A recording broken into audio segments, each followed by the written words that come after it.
Hey guys, Mick from Crafted Performance. Just thought I'd share quickly a simple oil skimmer setup that I put together to just get me out of trouble with my VQC 2050B.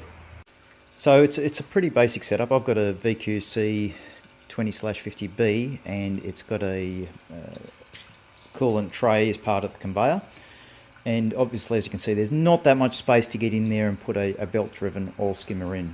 I could put something just at the front there, but a little bit more difficult to squeeze it in and keep it tidy. So I came up with after looking at a few YouTube videos and a bit of research, came up with a very simple hybrid, call it the redneck version.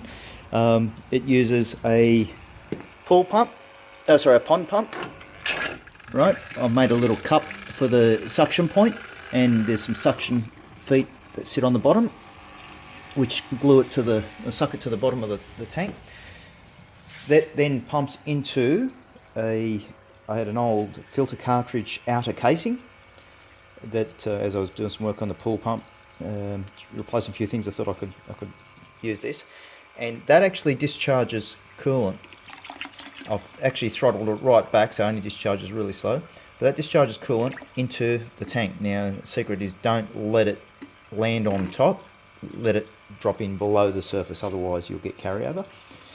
The coolant and oil separate, and the coolant goes down through the bottom ports of the cartridge holder and out into the outside.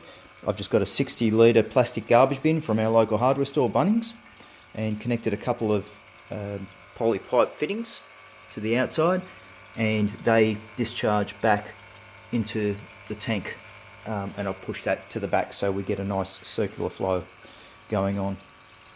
As you can see inside, there's a bit of oil separated there, and I've already cleaned that out in the past and just let it build up.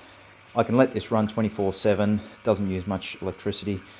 You can see on the top of the pump there, that circular rotation, that's the oil and coolant getting pulled in.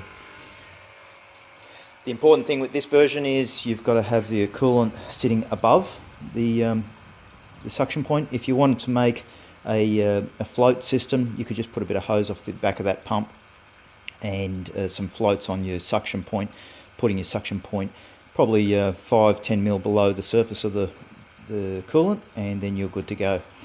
In total costs, that pump was probably around the $50 mark from Bunnings here in Oz.